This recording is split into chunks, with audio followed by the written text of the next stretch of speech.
I mean, do we have to talk? I just kind of want to let this roll I could out. listen to that forever, really. I mean, as far as theme songs go, does it get much better? I don't think so. And quintessentially 90s when you watch the video that goes with it as well. Oh, yes. This is Get Into Gates. We are from Get Into Geek, but this is our new show, new channel, and all for the love of Stargate SG-1. My name is Mitch Lewis. And around the room, so if you haven't heard us on over in Get Into Geek, Matty, introduce yourself. High Pitch Matty. Hi. Beautiful. I feel like I'm on a first date. It's me. I'm excited too. I like long walks on the beach, holding hands. And Stargate. Brendan. At the Brendan Gibson. That's what they call me on the streets. At all the Comic-Con and conventions. Oh my God, it's at the Brendan Gibson.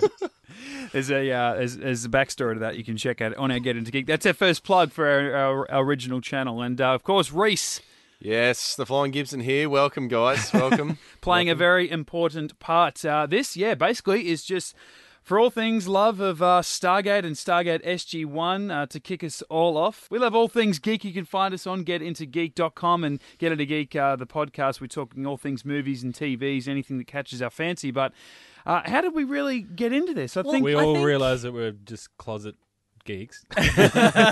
Closet. There's no closet about it, mate. No closet about it. Look at all the T-shirts we're wearing today. Loud and proud. Well, I think myself, Mitch, and you, Brendan, we're all sort of hardcore Stargate fans. We've loved it for a long time. And I think Rhys kind of got sick of not being in on the jokes that we were always making. There was a lot of Stargate jokes that I just did not get.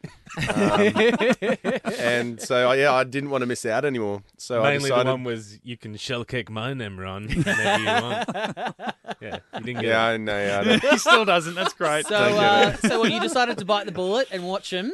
Yeah. And we thought, well, why the hell not? We'll watch them with you. Yeah. And we're coming up on the 19th year anniversary of the premiere. What's the date today? It's the 27th today, so it's actually today. Oh, how convenient. Yes, it is. It's almost like it was fate. It wasn't planned it was at just an all. organic launch. Yeah. Wow. So we thought, That is so weird. I mean, it's just a shame that Rhys, you didn't figure out that you really wanted to watch it next year for the 20th anniversary. Oh, my bad. Well, hey, hold on. Well, I mean, we can pack up and leave and we can come back next year. Well, hold on. 19 times 2 is 38. So any Stargate fan's going to know that 38 is a pretty kind of a prominent big deal. number. That's true. Rhys, you'll find that out in about, a couple of months. I'm guessing there's find out that 38 reference. days in a year in some world. It's 36 hours in a day in Barbados. That's right.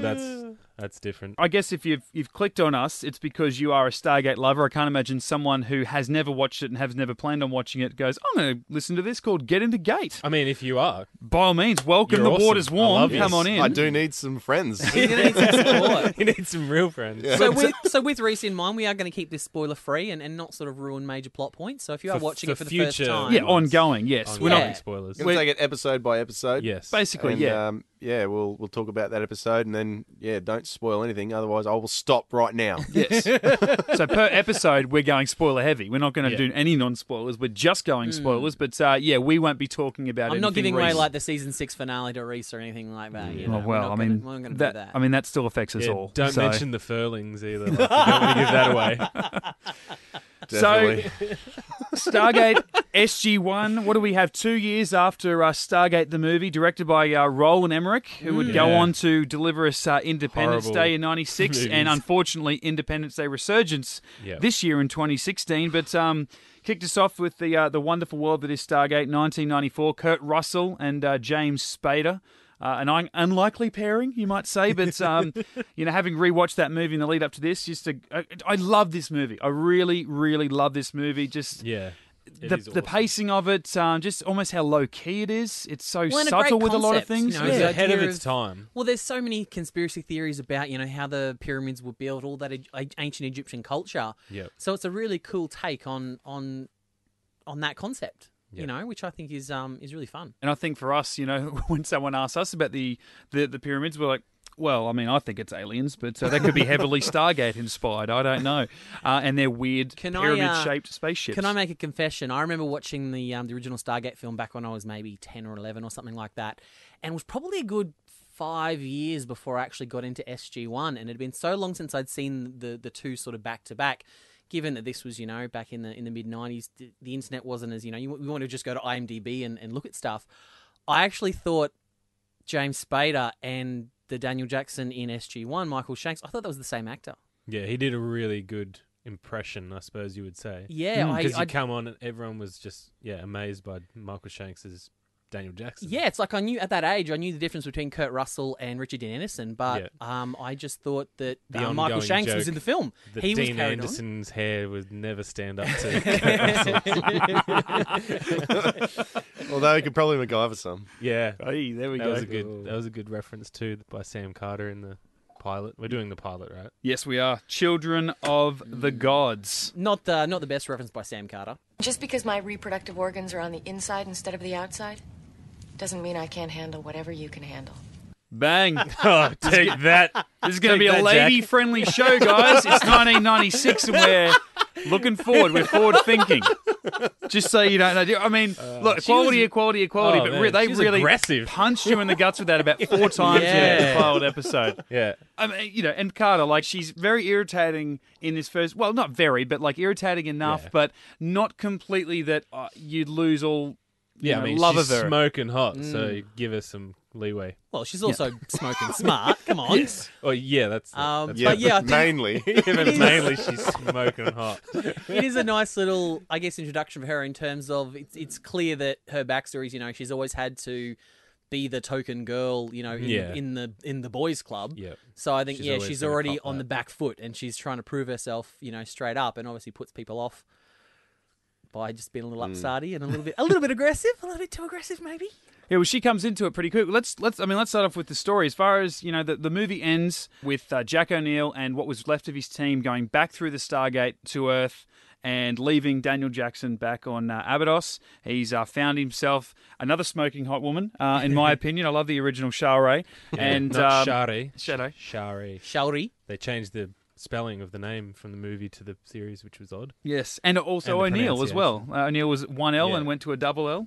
So just some little things. It's almost like it's an Elseworlds, I guess, take on the Stargate movie, because you look at the Goa'uld, or we didn't even know what kind of alien Ra was. He looked like a little green man. He was, quite unquote, I think, the last of his kind. Yes, his race was dying, and he learnt that he could take over a body, and he They chose did say a human.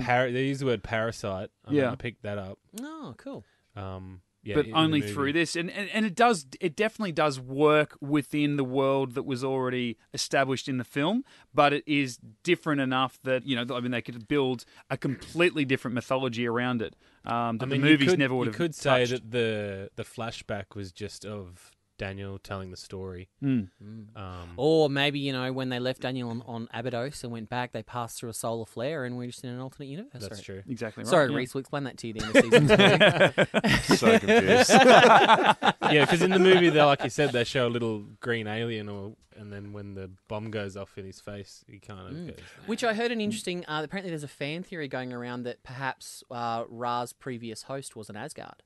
That's what I was... Yeah, he looks like an Asgard. That's cool. Which is an interesting little tidbit. I don't think so. Yeah, exactly. There's a little tease for further on. But yeah, clearly, I think it's been 12 months they establish in story that it's been since the events of the film, and it basically Cheyenne Mountain, as it's known in the series. What was it in the film? Was it the Creek Mountain Complex? Creek Mountain, I think it was. Yeah. It was. And basically, they've Where the hell did I pull that from? They've got Air Force staff. Even I'm surprised at my geekiness there. Jeez. They've got Air Force military personnel basically acting as, nighttime security in the gate room. They know nothing's going to happen. All of a sudden, this thing opens up for the first time in 12 months. None of these guys have seen this happen. And the soldiers come out. And then clearly their leader, because he's wearing a different coloured costume. And what I loved, having just watched the movie before I went and watched the pilot episode again, was for the longest time throughout the film, Ra and his offsiders, one of them, Jaimon Honsu, and one of his early roles, they tried to keep the illusion that they were very much creatures underneath their helmet. Sure, they had human bodies, but, I guess for all their slaves that were at Abydos, they looked like some kind of, They were demigods. Yeah, there was a few different head pieces, wasn't there? Yeah. He had lots of different ones. You look at the credits, and Jaimon Honsu plays Anubis. But they never refer to him as No, Anubis he in the plays Show. Horus. Oh, either way. Sorry, him and the other guy. But they actually play... They're named Yes. Horus and Anubis. Yes, what become, and this is again not spoiled because you've already met... Who is this? These are other Egyptian guys like Rhys, so Talk to me, they're guys. already Talk starting... to me. Pretend I don't know The what guys, you're the talking guys about. with the big metal head. We're talking about the film at the moment. So Okay. Ra's we little keep off. switching between the film and Yeah. the first. Well, there's an ancient Egyptian god Horus. He was the bird god. So there's Horus, and then Okay. Anubis was the coyote. He was represented by a coyote. Okay. Yeah, but the information you lack is obviously Anubis comes into it later on down the track as his own character. Right. Okay. So it's another sort of retconning that they've done, Yeah. you know, in terms of Maybe they were of the just film to the the television first series. primes of. Yeah, well, I would always look at in the film. I would consider the character who played Anubis sort of the first prime, but obviously he didn't have well, that wasn't Because established. a lot as of what thing you yet. would call the Jafar didn't have pouches either. Some of them were covered on the stomach, so you could say they have a pouch. In the Yeah. film, yeah. Yeah. Yeah. And then a lot of the slave kids and whatnot didn't have a pouch, like Tilk does. Well, I think in the film they just insinuate that they're all human. They Yeah. don't sort of, you know. Definitely. Yeah, I it's always one try, of those... I always try to go, oh, it's definitely the same as the series. They've nailed every plot hole available. No. So I always it's just in liken my it own head. to Buffy in terms of Buffy had a film that came first that is so different to the TV series, but it still takes certain elements from it and continues it along to this. And the series is obviously much more popular than the film. And I think in a lot of ways, Stargate is the same. Is you know, people look at the TV series as the canon and the movie was just like that first attempt, and it's like, Yeah. no, let's Yeah. retcon things a little bit, change them around to make it a little bit easier, and give them some more storylines to pursue. I was going to say, before, for the longest time in the movie, they tried to keep up that illusion, whereas I think 3 seconds after they bust through the gate into Cheyenne Mountain, they sort of expose themselves as being, Yeah. you know, having human faces and things, and quite clearly show that the budget for the TV show is a lot less than the film, where they don't have sort of CG helmets that disappear behind their neck. They just sort No. of expose enough they can sort of have Just to look over the top of it. So that A they couple can of mop buckets. That just Yeah. It's like Boo in the Monsters Inc. film when she's in that little monster costume and then just sort of Yeah. flops open. She's like, Hi, I'm Teal'c. I had a little bit of a nitpick. I don't know if we're doing that in this ooh, series. starting early, all right. But yeah, well, it's kind of the first scene of the show, and it's when the sergeant or whatever she is gets taken as a possible host, and they hit the alarms and whatnot because Apophis comes in, grabs her, and then the gate shuts down, and then the next shot, the gates open again. So I'm just wondering, Oh, is it? how did they dial? Because there's no DHD. Oh, as in how Yeah. did Anubis and Teal'c Apophis. Apophis and Teal'c redial the gate to get Yeah. back through. Oh, that's a good point. I never. Because they never showed how they did it. They just went back through, and I'm going. I had to rewind it. I'm going. Did they just go through, like back through an incoming wormhole? Because we've established in the movies, you can only travel one way through a wormhole in Yeah. this universe. And that they didn't have a dialing device in the film either. So, yeah, you're right. So So they would have had to. Teal'c could have gone up to control, figured out how to, type a figured out QWERTY Gary Jones' keyboard. password. Yeah, that's it. Yeah. Walter was like, "This is how you do it, Teal'c. I'll show you when you come over." Oh. the Kittens side." 1, 2, 3, 4. Maybe they had some of those magic vines from season 3 or something like that, Yeah. or probably Yeah, just a that's little wrist device or something like that. Who knows? Yeah. But it was a good way, to bring in Jack O'Neill back into the fold. That hey, look, there's only a few people that even know about this and that have faced these threats. To bring him back in and sort of, really once the movie finishes, that's his story really. But no, this is the sequel to it really. So he's got more story to tell and to bring him back into it, and then for him to further the story because he's the only one that knows about Daniel and really what happened, and to, then take us the audience. Even though he's a retired colonel at this stage, they do reinstate him, obviously, as we see in the pilot episode, to go back to Abydos and see how much things have changed there and to re-establish the world and expand it from what the movie was, which was one alien, one world that the gate goes to, and you go there, and then Daniel Jackson is, he's essentially the writer. He's there going, oh, no, what you learnt in the film, that's not the full story. Here it is, and just opens it up for us. So, it was brilliant, and it was easy to follow. Yeah. For you, Rhys, watching the movie and that being your first foray into the world of Stargate, did you feel like part of the movie had been betrayed, or do you feel like that was a natural progression Going of into the things? series. Yeah. Yeah, I liked it. I like the fact that they'd obviously learnt more about it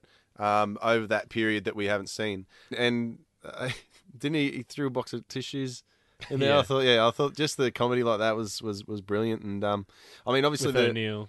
yeah, and obviously the Have we got that grab? Yeah. The object should now be through the Abydos Stargate. Now what? Now we wait.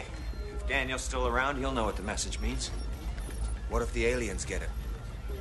Well, they could be blowing their noses right now. yeah. I was just like, That sort of shit.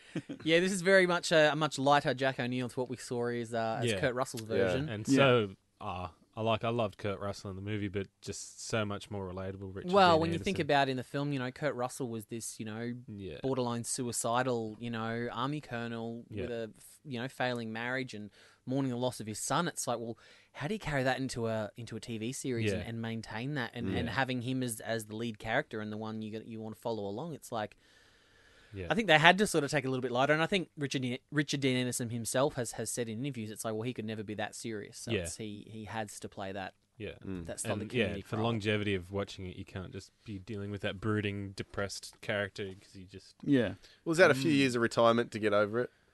Not Yeah. to get over it, but No, but I do wrong like. choice of words. Deal with his emotions. He lost his wife. That didn't faze me much. he's happy about that. It was a nice transition, I thought, because it wasn't like he was immediately joking. He was just a little bit more lighthearted than the last time we saw him at, Stargate Command, essentially. But then he reveals that, well, he came back from that mission and his wife had left him because she was very distant from him at the start of the film. She had no communication with him following the death of their son, and their marriage was breaking because of it. He clearly just said, look, I've got to go on to this job. He probably didn't tell her the story, the secret That's what side I of the was film, wondering that about it it. was a Like, it suicide was mission. just- Going to a different universe, love. I'll be back soon.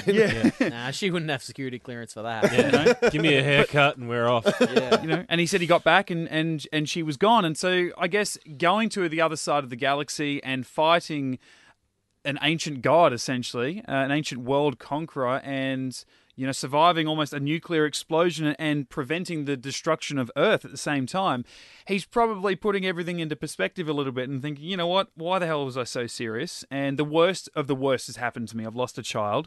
Yeah. I'm in retirement now. I'm just looking at the stars, having a few beers, going fishing.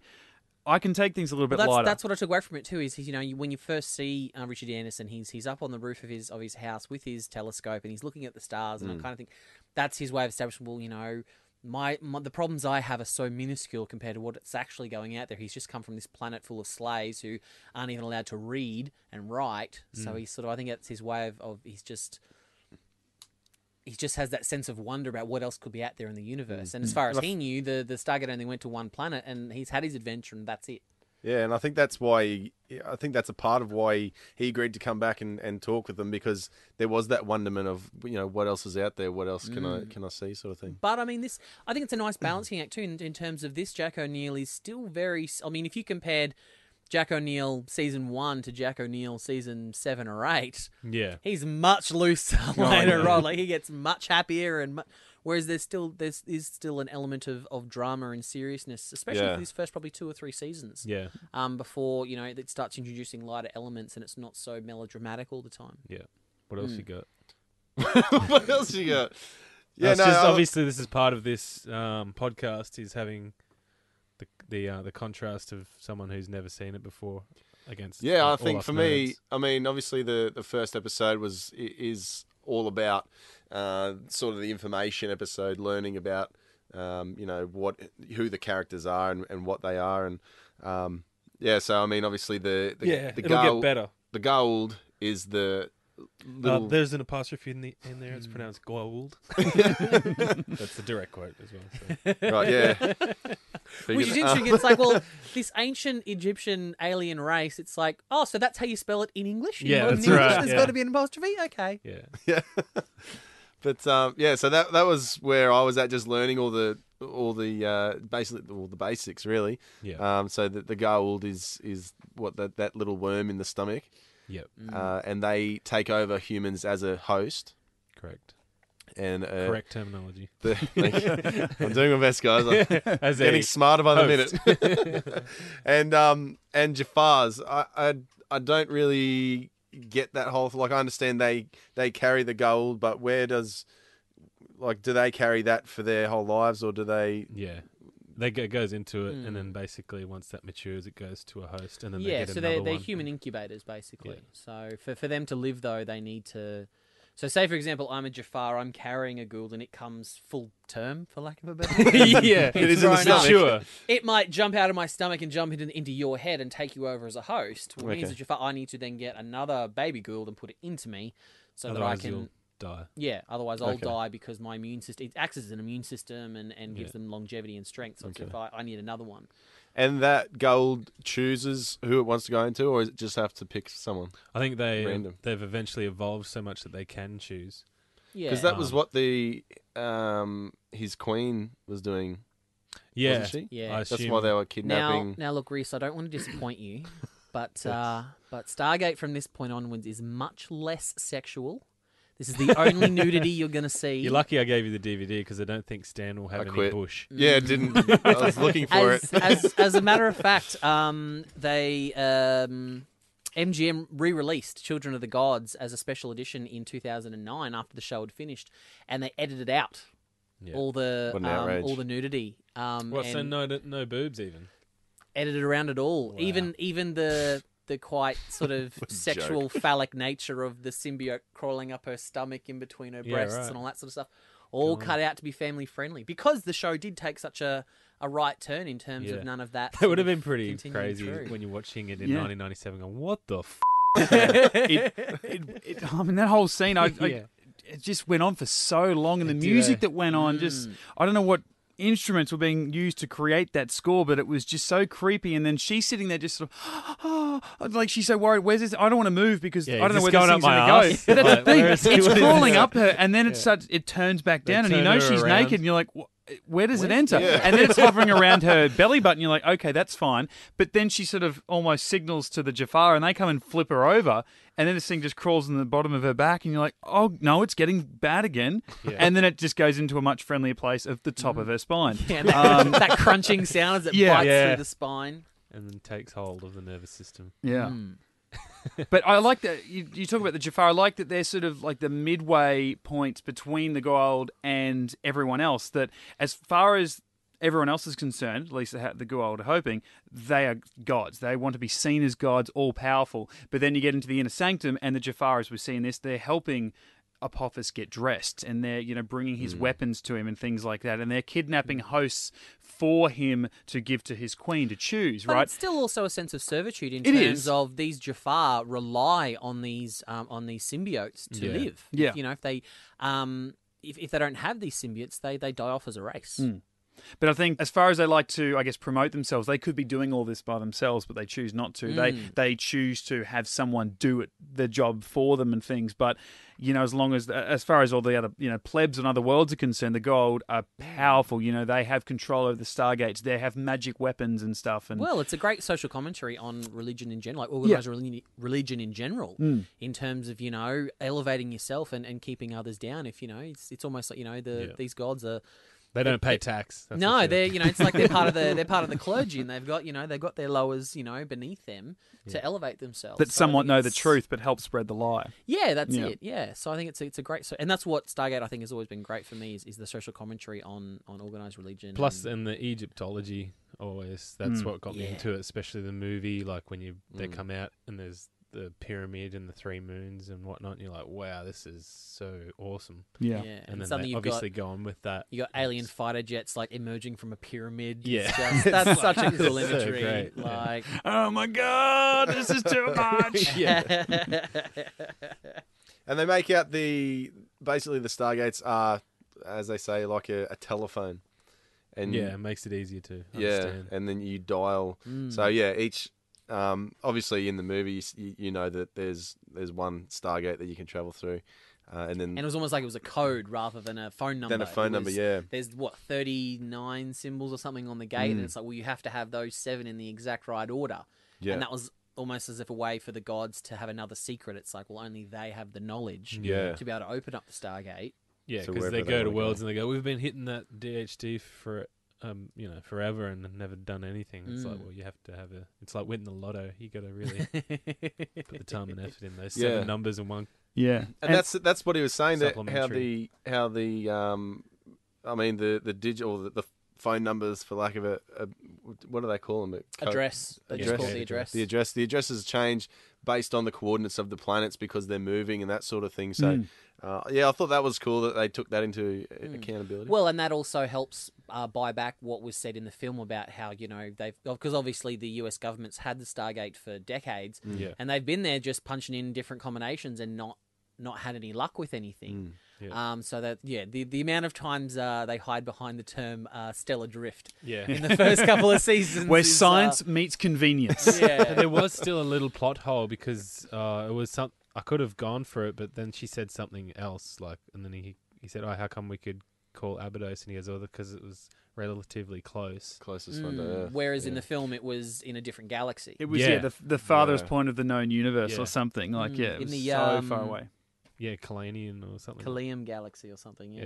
And you watch that little map, the little tracker they have on the clear pit of perspex in the control room, and the tracker goes all the way over between other stars and stuff. I'm like, how are you even, how do you track that? What are you doing? How do you know that? Yeah. Where's the camera? Because science, guys. Because science. Yeah, it makes no sense. And it's in, bits, it's molecular level. You shouldn't even be able to trace it, right? Yeah. Yeah. Breaks down to an Yeah, atom. even if there was a tracker on you, that would be broken down on molecular level as well. Yeah. So they're clearly still doing but its job. Well, and that's the thing is over time they do phase that out. They also phase out the the rough entry. You'll see Rhys as they're tumbling through the Stargate and covered in ice and all that sort of stuff. Eventually that stuff does just chill away. out, and it's quite They literally just evolve walking themselves. through a doorway. They just step through the other side. Oh, look, we're on another planet. But they also did that from the start of this episode. When the gate first opens, the whole building's not shaking. In the movie, that thing was ready to bring that mountain down. Stellar drift, mate. Yeah. But now it's they've got everything bolted down. Gary Jones is sitting at his desk, and his little roller chair is now one that's permanently cemented into the floor. Everything's fine. The coffees don't drip, so they slowly just making it a little bit easier for them. Because you can imagine getting 6 seasons in, and they're still falling out of the Stargate covered in ice. You're like, why are we doing this? This job sucks. Why don't you just put him in one of those big Zorb balls and just push them through? That'll be fine. I did love one line in there. They got a little bit meta, and they were talking about again the displacement of stars. What was the term we used? Stellar drift. Stellar drift. They were starting to work it out. Compensating for stellar drift. Just remember that phrase, and it hides a myriad of sins. Oh, that's what they said in this episode too. Might have been the embarkation room. They call the gate room the embarkation room. That just remember that. That's a little bonus for the 100th episode. So you might need to write that down on something you're going to keep for a while. So we'll get to that. We'll be here for a while. Well, I don't know whether it was in that room or not, but Carter actually said the lines, calculation should spit out new destinations 2 or 3 times a month. And I'm like, well, that's convenient because you're on once a week, guys. No more, no less. Wondering why we haven't got more teams going through the gate. This is why. Well, and what a weird choice from Daniel too. Towards the end of the film, when he decides he's gonna go back to Earth to sort of find Sharai, and he turns end of the episode, yeah, and he turns to Scar and he says, "Okay, I'll be back in 1 year." Yeah. A year? Really? Yeah. Is that just because you've been signed on for a season, or Yeah. it's you really just gonna take you a year to find your missus? I'm going to be honest, guys. I don't expect to find her right away. Yeah. Look, I've been married for a year now. I think I want some time off. I'll go back catch up Just with our signed mates. his deal. That big black guy shaved his head for the role, so he wants to get at least a year out of the contract. We need to Actually, that's what I want, because because they got all their information about skate addresses off the cartouche in Abydos. So they had a handy cam. Is that what they did? Because then they could never go I'd back. say so. I'd say Yeah, I they think filmed. they Well, did. Daniel's also been there for a year, so I assume he's Probably written has a some notebook. notes and stuff like that. Yeah. We probably need to do our own separate podcast chat just on the science of dialing the gate and the combinations and stuff, because I don't want to get into it because we could be here for hours, but I'm still not entirely sure how they do that in terms of things. But we'll get to that at another time. Yeah. But I like I liked how they made out that Teal'c was that's TEAL''C. Correct. Again, an alien name that you've got to specify. No, it's got the apostrophe in it. I like the way they made out that yes, he didn't like what he was doing. He was doing it because that's what his job is. But you could see that he didn't like to do it. He was waiting for an opportunity to get out of it. And then the whole I didn't quite whole buy that scene in turn when he does finally turn at the end. It's something I've It never was- quite entirely bought. Many Yeah. have Yeah. said that. Because from this Yeah. point, we go, well, there's a reason why. You know, why? What is it about him? What's his backstory? Who's he got back at home? Why is this Yeah. affecting him? What he's watching? Now, like you said, Matty, you, Brendan, and I have all seen it. But even so, rewatching the pilot for this chat, I'm like, they do plant the seeds earlier on in the episode for Yeah, sure. they do. He has a lot of When longing he's looks. kind of looking, and then he sees his watch, and he's like, "This is not gold technology." Yeah. So he's like, "You guys have got something here. Yep. I can probably work with." I almost probably wonder the if there were, scenes cut out of him Yeah. with his family or something to sort of. Great, so he's got a family. No, he's immaculate conception. He's just. Yeah, he doesn't. He have was one made of from midichlorians. He just popped up and existed. But I think Brendan did actually say what saves that is that he says to O'Neill, he goes, you know what, you're saying the same thing everyone else says. Many have And he could have said just that. went bang. You know, that could have. Yeah. We've seen executions like that in many movies and TV shows. But he's like, gives him a weapon, and says, but I actually believe that you can. Yeah. And so it's his out basically. Plus, they needed a huge, awesome token black guy. And Come on, this was the A team 20 years ago. for Come a on, reason, like it's Yeah. But and you know, minutes later he comes up to them and O'Neill's like, come on, let's go. He's like, I've got nowhere to go. Like he did that. He wanted to free those people, knowing that he was now going to be abandoned And he- by those Yeah, that he ruled wasn't him. expecting to be, he and delivered surely that his own- really well. Yeah. I don't know if you know, but Chris Judge was an ex-NFL player. That's where he was before he was Tilt. Oh, so true. like his performance in that episode, I was actually like, wow, Mm. that's so awesome. He delivered that line like I actually believe that. Yeah, me too. Given that most for the rest of the season he's got about 4 lines. For the rest Yeah, of the that's season. He's very monosyllabic. It's Yeah.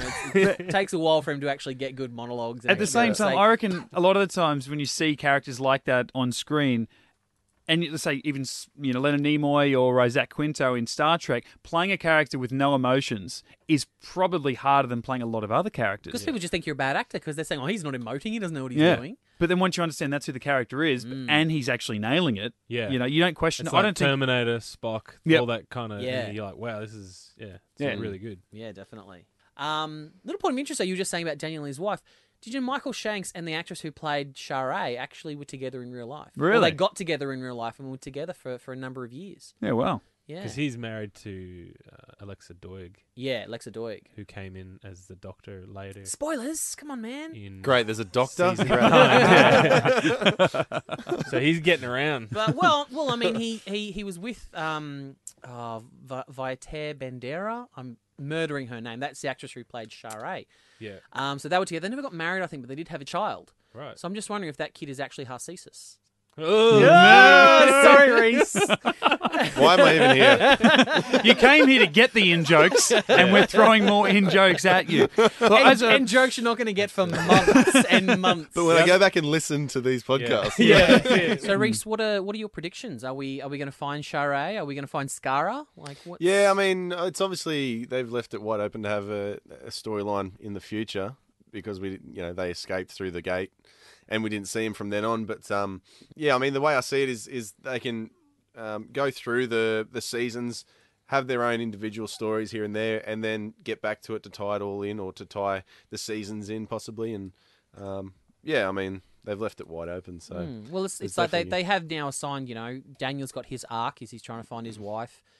Jack's trying to find Skara. Tilk's, well, it's still a little bit murky. I won't give away what his sort of overall arc is. But in some ways, he's a Find a bit new like home. Chewbacca to O'Neill's Han Solo. Like he feels a lifelong connection. You've seen. That is a good reference. And as a TV show, I guess you look back on it, Rhys, like this is mid-90s, like the quality of what we saw. Because this is a pretty like expansive sort of episode. Like they go to one planet, come back to Earth, go to another planet. They have a lot of battles. There's, like you said, there's alien spacecraft. There's ground battles.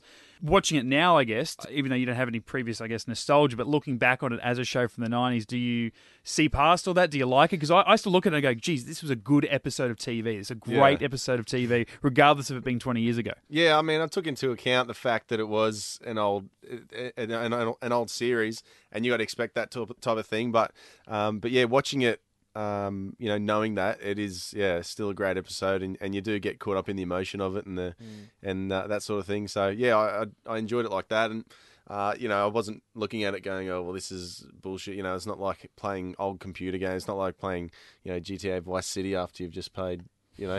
Well, I've GTS got a San great Andreas. game for you in terms of watching the episodes, and this is something you, Mitch and Brennan, you guys can do as well. It's a bit of a drinking game. It's the Go on. Drink. it's Go on. not that Brendan needs an excuse to drink, but Every time you watch an episode, drink a well, bottle no, of bourbon. he does that not just for Stargate. No wonder it's an you said yes to the episode of podcast. Yeah, I'm in. Although it's what I like to call the stock footage drinking game. So anytime you see a piece of stock footage reused, drink. Yeah. There's a shot during the final battle. You'll see that when the gliders are doing their sort of bombing run as they're running away. Yep. And there's a shot of like the blaster on the glider opening up and sort of electrifying. Yeah. Mate, you will see that A lot. Yeah. a lot. A lot. When you will see an establishing shot of Cheyenne Mountain, the base, and there's just this one car that's constantly driving in. Same fucking car. Those two dudes. And you will intimately know that big 4-foot thick concrete door that closes up when they freak out.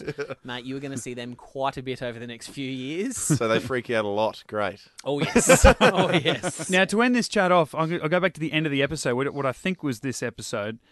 Did it actually finish with O'Neill, like he's just walked back into the base, they've just survived a bombing run from alien spacecraft, they've brought along a weird alien who was only 8 minutes ago working for the bad guy, and he says, General Hammond, this is Teal'c.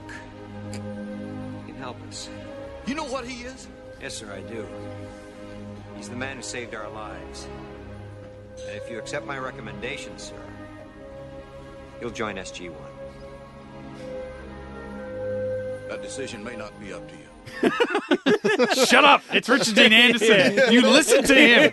Yeah, I'm an executive producer of this show, mother. Still making money. Yeah. Even making free money off us because we're not giving him anything because we're not getting paid anything. But good recommendations from Jack O'Neill, Teal'c, hopefully sticking around They for the definitely rest made of the fast season. friends, didn't they? Like, those two are just suddenly besties. Oh, yeah. Oh, yeah. Let's not forget there were 2 aliens that came through that gate.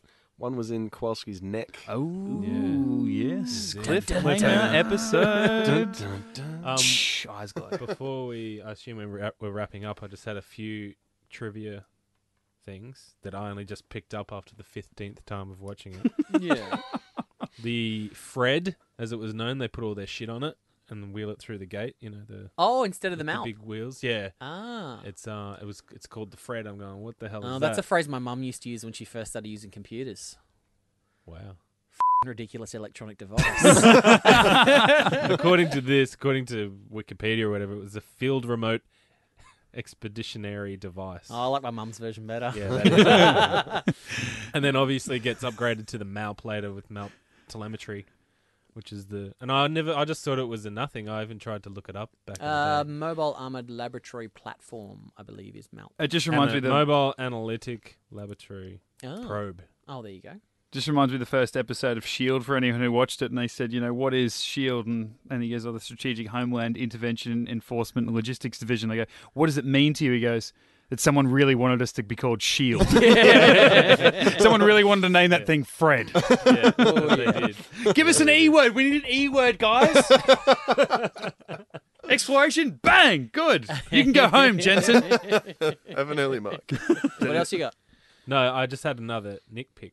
Why the was Shara, like when they were in the room with all the possible hosts, she was all dolled up, and then she was just laying sprawled out sexily on the fainting bed. I'm like, you want to look like a dirty hoe. You don't want to be selected. What are you doing? You're advertising yourself. Like she's like, yeah, come and get me, Gold. Put your worm in me. Yeah, that's it. Jesus. That's the actress going, I want to be in character, but I also want to get another job after this. That's it.